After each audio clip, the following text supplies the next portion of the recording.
Assalamualaikum warahmatullahi wabarakatuh. Berjumpa lagi dengan saya di channel YouTube Didik Seminar. Semoga teman-teman dalam keadaan sehat selalu, amin.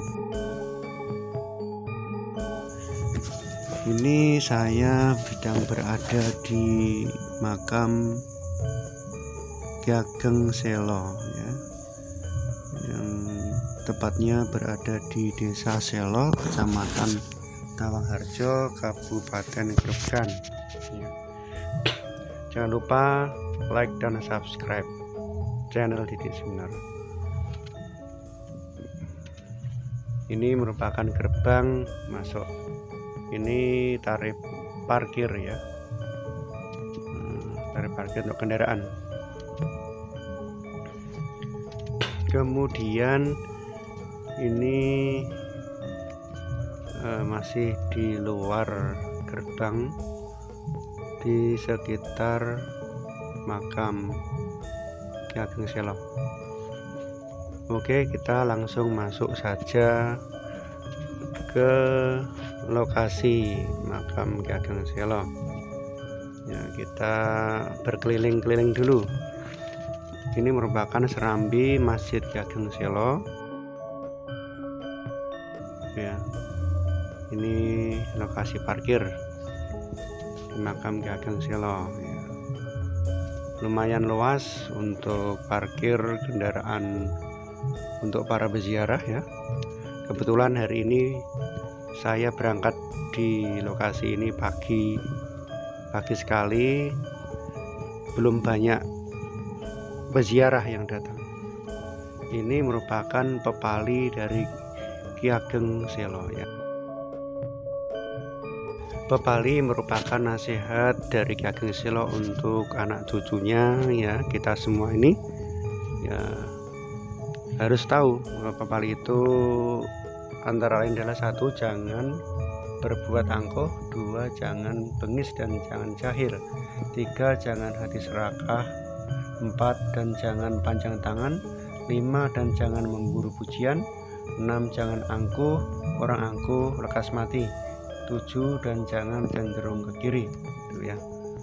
Nah, sekarang kita akan menuju masuk ke makam Ki Ageng Selo. Itu arahnya menuju. Ini toilet untuk kamar mandi bagi peziarah. Ini dagangan buku-buku ya yang ditawarkan. Ini buku-buku yang ditawarkan untuk para peziarah yang ingin membeli buku.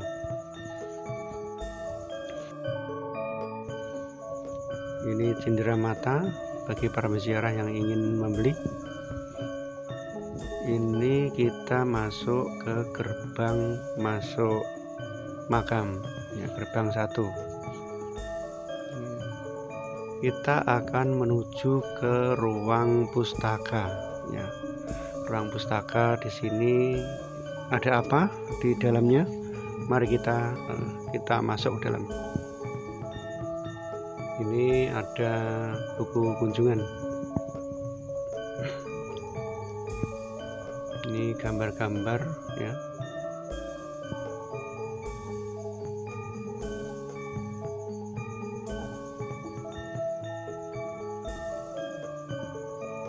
Di ruang pustaka ya. Ini kegiatan ya. Ini foto lemari menyimpan api bledek. Ini kegiatan di makam.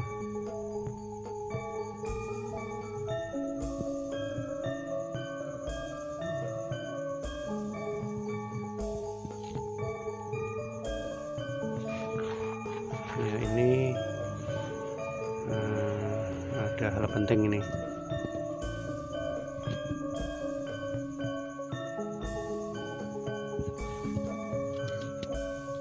Ini merupakan foto pahlawan nasional seperti Ki Hajar Dewantara, seperti Pangeran Diponegoro.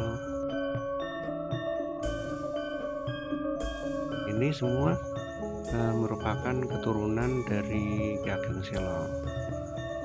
Ini kita akan membaca silsilahnya, akan membaca silsilah.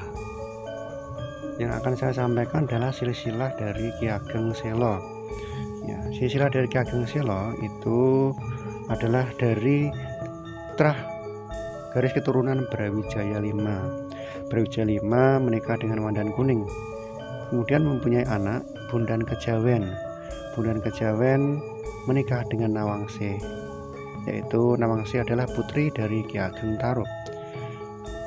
Kemudian Bondan Kejawen mempunyai anak yaitu Ki Ageng Getas Pendawa. Ki Ageng Getas Pendawa kemudian mempunyai anak yaitu Ki Ageng Selo. Ki Ageng Selo menikah dengan Nyai Bicak. Nyai Bicak itu adalah putri dari Ki Ageng Rang. Pernikahan dari Ki Ageng Selo dan Nyai Bicak itu adalah mempunyai anak sebanyak 7, yaitu yang pertama Nyai Ageng Lurung Tengah, yang kedua Nyai Ageng Sabah, yang ketiga adalah Nyai Ageng Basri, yang keempat adalah Nyai Ageng Jati, yang kelima adalah Nyai Ageng Pakis Dadu, yang keenam adalah Nyai Ageng Patanen, yang ketujuh adalah Ki Ageng Enis. Semua dari keenam itu adalah putri semua, dan yang satu adalah Ki Ageng Enis itu putra sendiri, anak putra ragil. Dari Ki Ageng Enis itu mempunyai keturunan-keturunan, ya, tokoh-tokoh penting, tokoh-tokoh yang menjadi raja-raja di Jawa itu dari Ki Ageng Enis. Kemudian Ki Ageng Enis itu menikah dengan si Sabina dan mempunyai anak yaitu Ki Ageng Pemanahan atau disebut Kiai Gede Mataram. Dan Ki Ageng Enis juga mempunyai anak lagi yaitu Panembahan Senopati atau disebut dengan Raden Sutawijaya. Dari Ki Ageng Pemanahan dan Panembahan Senopati itu saya kira tidak asing bagi teman-teman ya. Kita sebagai orang Jawa itu dua orang itu merupakan tokoh-tokoh penting, itu yang mempunyai anak dan cucu ya sebagai raja-raja.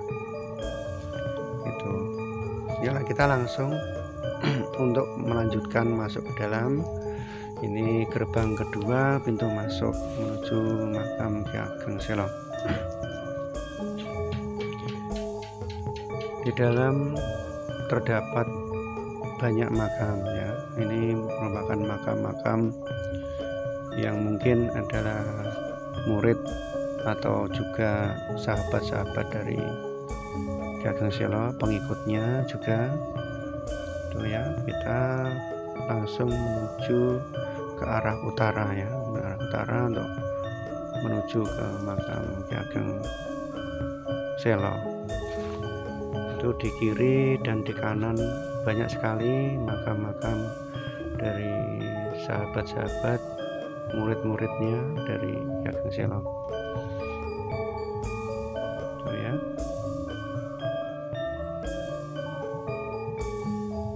Ya, kemudian kita menuju ke gerbang ketiga. Ini merupakan gerbang ketiga dari pintu masuk makam Ki Ageng Selo. Nah, ini adalah makam Ki Ageng Selo. Ini bagian atapnya merupakan cungkup di atasnya, dan ini serambi depan makam Ki Ageng Selo.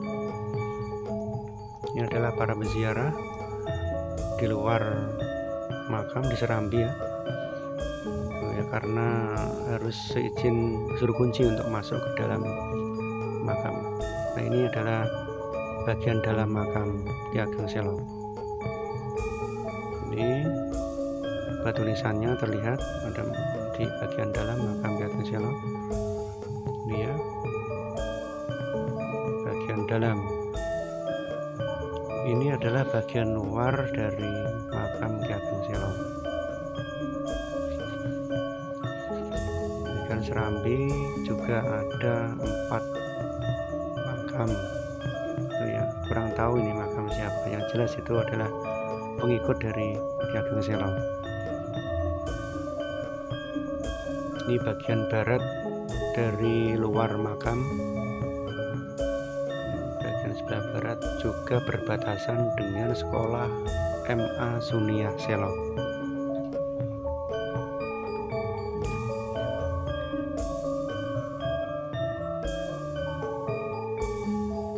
Berziarah, ini disediakan buku tahlil dan yasin.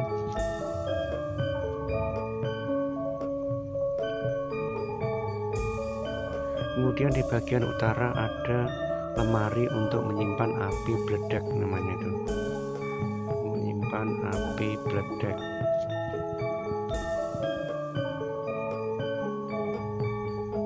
Ini bagian timur dari luar makam.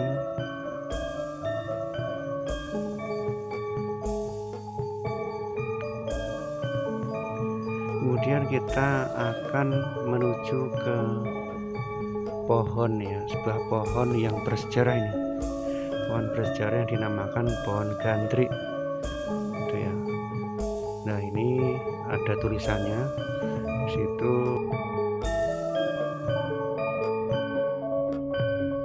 Atau gandrik itu dulunya ini adalah untuk mengikat petir atau bledek yang sudah ditangkap oleh Ki Ageng Selo dari sawah, dibawa pulang, diikat di pohon ini, pohon gandrik ini.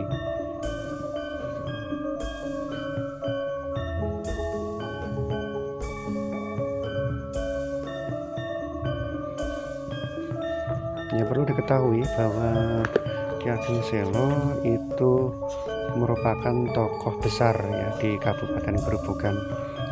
Ki Ageng Selo itu waktu kecil dulu bernama Bagus Songgom. Ia merupakan keturunan dari Ki Ageng Getas Pendowo. Ia hidup di masa Kerajaan Demak, ya, tepatnya pada masa kekuasaan Sultan Trenggono.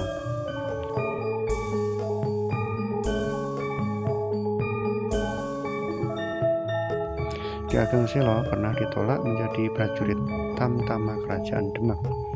Itu dikarenakan dalam ujian mengalahkan Banteng, Ki Ageng Selo terpercik darah dari Banteng itu sehingga mengenai mata Ki Ageng Selo hingga perih dan memalingkan mukanya. Karena memalingkan mukanya itu dianggap dia itu takut, berarti penilaiannya, ujiannya dianggap tidak berhasil, gagal menjadi tamtama dari prajurit Demak. Kemudian setelah kejadian itu, akhirnya Ki Ageng Selo bercita-cita jika ia tidak bisa menjadi prajurit tamtama Demak, ia ingin agar keturunannya nanti menjadi seorang pemimpin atau raja pemberani. Ki Ageng Selo bertempat tinggal di desa sebelah timur Tawangharjo, Kabupaten Grobogan. Ia sebagai seorang petani ya, saat di sawah itu ada fenomena ia menangkap petir ya. Nah, ini gambar bledek digambarkan di makam sebelah Masjid Demak.